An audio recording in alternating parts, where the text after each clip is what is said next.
Kida must go is the latest crisis rocking the Nigerian Basketball Federation. Yesterday in Abuja, hundreds of placard-carrying protesters who claim to be basketball players and wearing shirts with the inscription, "Kida must go," protested against the re-election of Musa Amadu Kida as president of the Nigeria Basketball Federation. The protesters marched from Area 10, Old Parade, Garki, and to the Unity Fountain, Maitama, demanding that Kida must be prevented from imposing himself on the basketballers and other stakeholders as the association's president. The outgoing board had been under scathing criticisms from DTigress players who won the 2021 Women's AfroBasket in Cameroon. The players, in a video which went viral, demanded that they be paid their financial entitlements from their participation in the 2017 AfroBasket, as well as presidential recognition. They also threatened to boycott the 2022 FIBA Women's World Cup in Australia if their demands were not met. In a swift reaction, we want to say thank you to the Nigerian Embassy in Cameroon for celebrating us. We appreciate you more than you know. Other than that, we do not feel appreciated or celebrated after achieving this historical feat. In 2017, we won the AfroBasket Championship, and 3 days later, we were presented to the Father of Nations, Excellency President Muhammadu Buhari, and his entire cabinet by the former ministry, Honorable Solomon Dalung, as customary with handshake. We have defended our championship and brought back the cup in 2019 and 2021, which is historical, but still, no invitation has been extended to the team to visit Aso Rock or a presidential handshake. Why? President of NBBF, Musa Kida, said that the Federation isn't owing any players, officials, or vendors.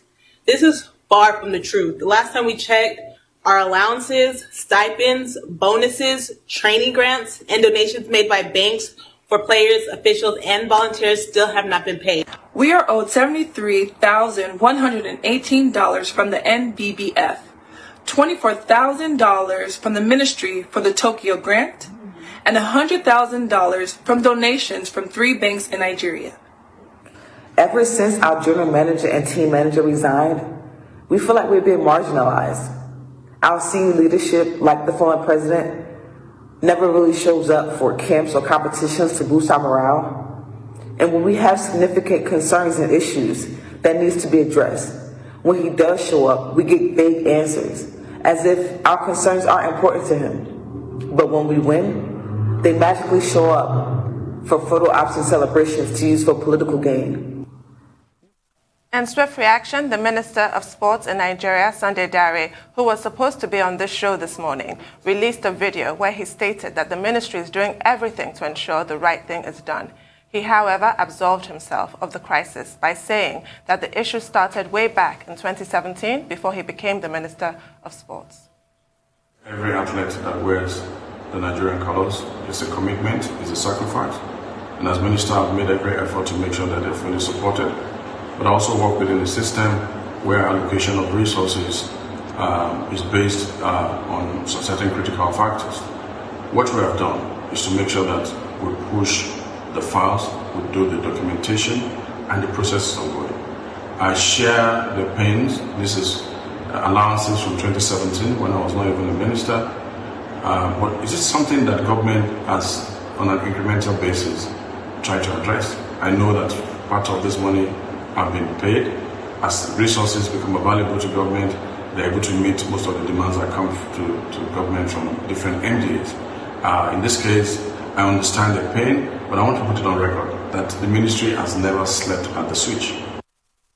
Joining us now is Solomon Dalung, a former Minister of Sports in Nigeria. Welcome to the show, Mr. Dalung. Good morning. Good morning, Nigerians. Good morning, sir. Thank you very much. Good morning. Thank you for joining us. Good morning, my mentor. Thank you. I'm sure you listened to that tape by Sunday Dare, your successor in office. And his key point is that whatever the ladies are complaining about was not an incident that occurred under his watch. But nonetheless, he is addressing those issues. He feels their pains, and that, the allowances will be paid very soon. So what exactly happened in 2017? Because you were in that office 2017 to 2019, and apparently you were the minister who did not address the concerns of these athletes. Are you guilty as charged? Well, let me begin by apologizing sincerely to the girls. They do not deserve what they got from us as leaders. Because, I mean, these are champions that we should be celebrating, but not plunging them into this disgraceful state of affairs where they have to fall back on other means of reaching out to us. What happened in 2017? Yeah, 2017 there were no issues because when they won, I was given 3 days notice.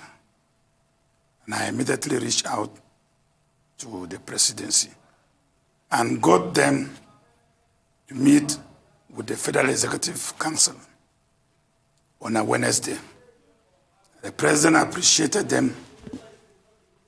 The handshake was 1 million naira per each of the players and 500,000 for the coaching crew. Immediately after the Federal Executive Council meeting, they provided their account details to the ministry in less than 24 hours.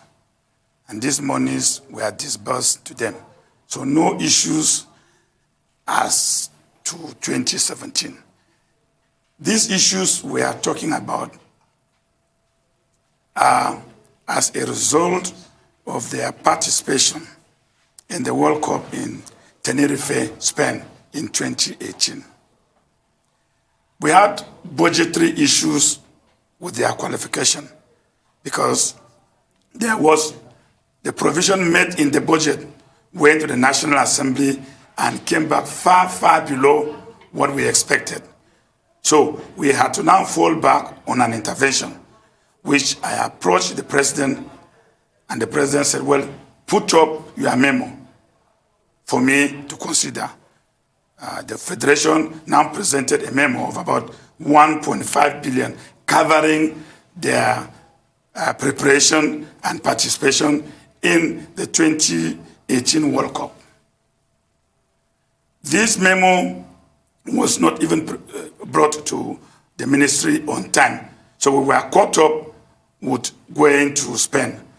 Then the president of the Federation said, well, we can be able to raise funds to sustain the competition, but when we return and we are now paid, we will address some of these issues.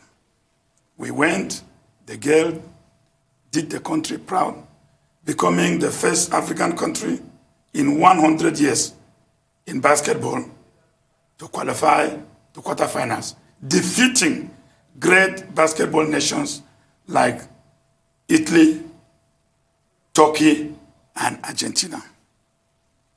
So when we came back, I approached the president again, and the president graciously approved 1 billion naira, covering the cost of preparation and participation for the World Cup. I kept pursuing it, and the funds were not released until when I left office. The funds were released in August 2019. 1 billion naira approved by the president was released in 2019. 2019, I have not been the minister. So passing the buck of the blame to me, yes, it all started under my watch, but I did my own part of the bargain. What the girls are asking for now is that since 2019, they are aware. When these monies were released, they are aware.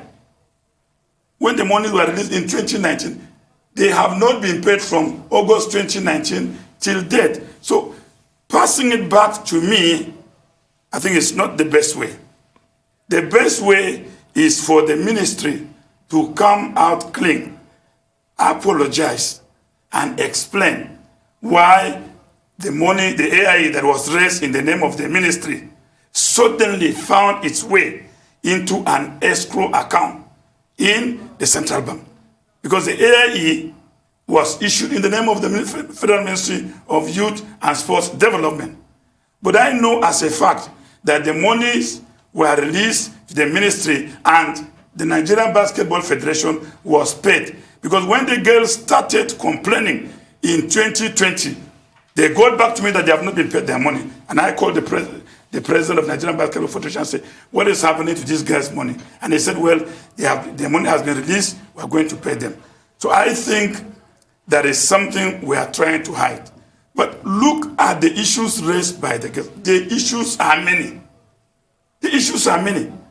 So trying to sweep the issue under the carpet will not help us. Let me explain what they meant by our stipends, our training grants, our allowances, our bonuses. All these things, these girls are entitled to. They have not been paid their camping allowances. They have not been paid their participation bonuses. They have allowances. They have not been paid their bonuses. The training grants they are referring to, they have also not been paid. And let us not mix up these issues. There is this provision by the International Federation. When a team qualified for an international competition, they become the team of the president of Nigeria. That's why they wear green, white, green. Everything is provided for by the government. The International Federation, too, also provide money for the training grant to augment the training grant of the participating players. This comes from the International Federation. That is part of what they are referring to. And we're also saying that this training grant that came from the International Federation had also migrated into the escrow account. Certainly not. What is this escrow account that we are telling Nigerians? I created the escrow account in 2019 after the democratization of the National Federation because I wanted to insulate the National Federations from undue interference from the bureaucracy. And so I created this in the central bank so that all contributions coming from outside, not from the government, coming from outside, from private sector sponsors, international federation will go into this account. And we can be able to track this account and give account to whosoever would have contributed. But since I left office, they have never activated this account. They have been dormant. So if monies certainly migrated into dormant account, I will challenge anybody that is making this allegation to help us with the statement of account of the escrow account in the central bank. So blaming me, yes, I take full responsibility for not being able to get their monies before I left office. I tried my best, and I am apologizing for if my inability had contributed to these pains. I apologize sincerely. Right, so the onus is on the minister, not the minister who got the approval from the president, but on the minister who was there when that approval actually was paid. Can you take us through some of the red tape? Why is it that it took so long from when President Muhammadu Buhari made the approval to when it was actually paid, at which point you were no longer Minister for Sports? There were funding issues with the Federal Ministry of Finance. You know, we had a lot of crises with the National Assembly. So the budget was passed about 6 months into the budget year. And so pursuing the ministry to get them released these funds had some difficulties because they said there were no funds available as at then. But the last time I met the minister, he gave an assurance that definitely they were going to prioritize the payment, which they did before I left. So the question is, where is that 1 billion naira approved by the president, which was paid to the ministry in August 2019? We're talking of 2019, not even 2020. Wow, it's getting more and more expository here concerning the monies that have been paid. But we want to find out from you because the news broke out in July 2021. 15th of July 2021 to be very precise, that banks had put in some money together under the Adopt an Athlete scheme, and monies were raised. 82 million naira was actually raised for the male and female basketball teams. And these monies were not paid before the Olympics because it was to serve as training grants in preparation for the Olympics. These monies were not paid before the Olympics, during the Olympics, after the Olympics, before the AfroBasket in Cameroon, during the AfroBasket, and after the AfroBasket. The AfroBasket is well over 2 weeks right now, and we are in October. What would have happened that the ministry has yet, or is yet to pay these monies to these athletes as we speak? Because they are claiming that these monies are still enshrined in the CBN. You know, I had my baptism as a minister 6 months when I was appointed, and it was in Rio. And I learned my lessons greatly, not to delegate my responsibilities to anybody or to allow anybody exercise any authority which is meant to be accounted for by me as the minister. And that helped greatly. You see, this is how these things operate. Before the Olympics, this Adopt an Athlete things, I think, was done by the minister. The concept originated from Jide Fashokun.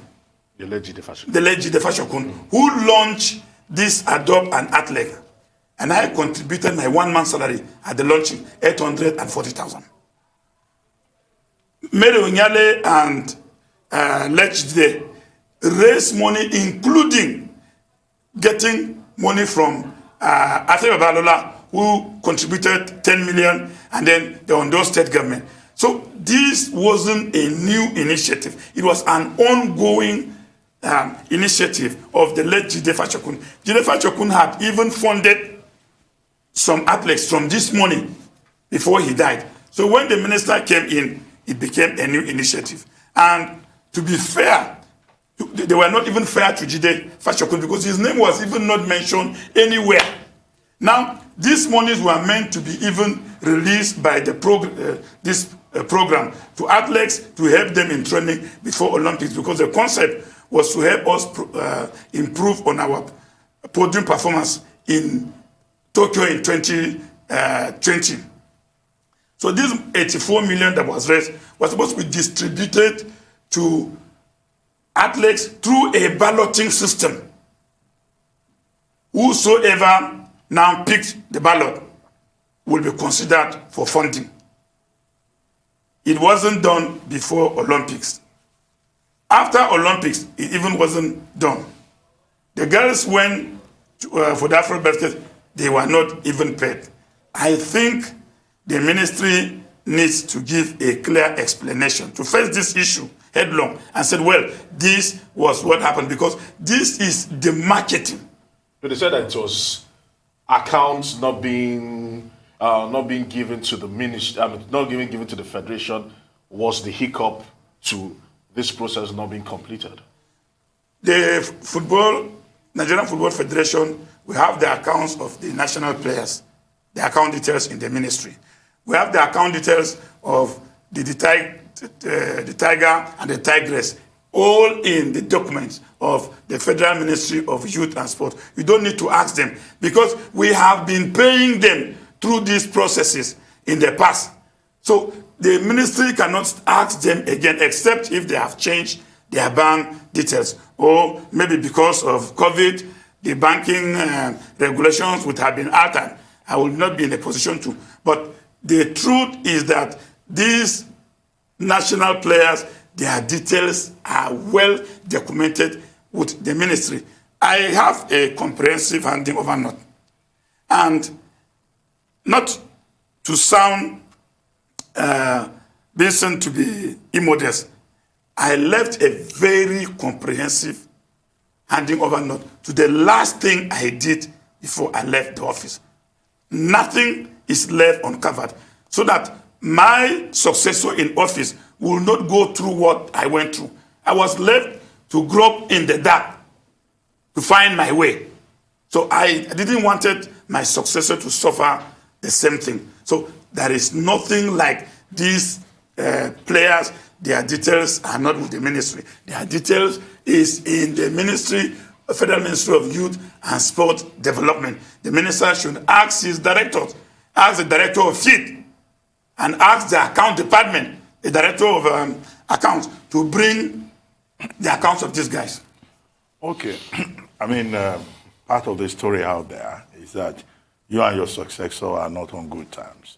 You recall that before now, there was some kind of public spat between the two of you over, is it the Athletics Federation? Yes, Athletics Federation was. Other politics Yes. over kids, and I saw some messages, accusing you of always criticizing your successor because you were not happy that you were removed from office. But beyond that personal matter, what do you think Nigeria needs to do to make sure that we're not faced with this kind of embarrassment again, which is not good for the country's image? It's not just about basketball. It happens in virtually all the federations, even with the National Sports Festival. The Edo State government is saying that the federal government is still owing them up to now money promised. The Ministry of Youth and Sports is blaming the Ministry of Finance and certain, processes that need to be followed before money can come out. From your experience, where do you think the issues are? Because we can't keep running government like this. Well, let me begin by saying that the issue of not having a good relationship with him is just being economical with the truth. I was the only minister who congratulated my successor, congratulated him, and also received him in my house and gave him advice as to what he should do. So when there are issues, he should look at the issues. Now, anybody who knows me very well knows that the president himself has not escaped my criticism. And I'm very close to him. I'm very, very close to the president. So nobody can tell me that I'm criticizing the president because I'm not appointed. No, I am such a person that criticizes issues. You can be my very good friend. We can be quarreling with you. But if somebody perpetuates injustice against you and think you are my enemy, so I will stand with you. No, I'm going to stand with you based on that issue. But that does not mean that we will not come back to where we're disagreeing. So the minister should concentrate and do his job. He is accountable for everything, not to be blaming anybody. I never blame anybody for all that I went through. I took full responsibility where I'm supposed to. And I apologize to Nigerians where I'm supposed to apologize. So that aside, you see, the problem of these funds, releases, budget in sports. Sports is a very lucrative ministry. Very lucrative ministry. Very, very lucrative ministry. Okay, I've noted that. Please help me note. Okay. It's a very lucrative ministry with divergent interests. You see, if we manage our sports very well, sports will be next to NNPC. That's a lot of money in sports. It is this money in sports that is responsible for the crisis you are finding in there. Any country that has so much of natural resources, conflict is always there. DRC is a common example. That's money there. The problem is there is what we call multiple budgeting in sports. Nigerians don't know this. The national federations will always approach government for funding. They will always approach the private sector for support. They will always receive money from the international federations. But as a minister, if you dare ask for accountability, the international federation will be invited, and then you will be accused of interfering. So asking for account in sports is more or less like a crime. People should receive money from whosoever, they should spend them, don't ask a question. One of the so many battles I run with the federation is based on asking of this question. I mean, the World Cup in 2018, federal government gave me 2.3 billion for the football participation in the World Cup. I released 1.6 billion to the Football Federation. We crashed at the group stage. And the monies released was meant to take them to quarterfinals. I asked for account The next thing is my mode of dressing became the issue, and I was criminalized. And then at a point in time, they were saying, oh, that question is interference, government interference. And FIFA was now being invited to come after me. So this is the problem. And government is safe, is getting aware of all these things. Government is aware that if it gives 1 billion, like it gave in basketball, there is also money coming from FIBA. There is money coming from the private sector. So all these monies put together goes to where? And at the end of the day, you still have the ultimate victims of this maladministration, which are the players or athletes, still complaining of not being paid. So if government has been releasing this type of huge sum of money and the players are not taken care of, the athletes are not taken care of, where are these monies going to? That is why I tell you that there is a lot of money in sports. Like the Basketball Federation, can they come out and tell us how much FIBA released for the World Cup, which these girls participated in Spain? Because they got to quarterfinals, and their participation fee depends on the stage, at the stage in which they crash out. So getting to quarterfinals is next to semifinals, and whatever they are entitled to is match. How much was given? They have not told us. How much did the Continental Federation give NBBF for their participation in the 3 AfroBasket championships where they emerged champions? This has not been accounted for. So let us not only try to look at government. Government has its own bureaucracy. The way out is that we must legislate sports. Today, sports has no law. There's no law governing sports in Nigeria. The only legislation is Decree 101, which is a military decree. And that military decree only recognizes a unitary form of sports administration. There is no legislation. And because there's no legislation, sport is governed by the whims and caprices of sports administrators. Would the federation officials taking immunity under the International Federation, you can't hold them to account. The next thing you will hear is that they will go and smuggle one document from any of these things and then take it to the State House and intimidate the government and say, look, FIBA is coming or FIFA is coming. And Nigerian government is such a government that doesn't stand out to ask questions. Once they bring that document, the minister will be left alone. Nobody will ask questions. One of the documents that was used even to threaten Nigeria under my watch was a document forged here in Lagos.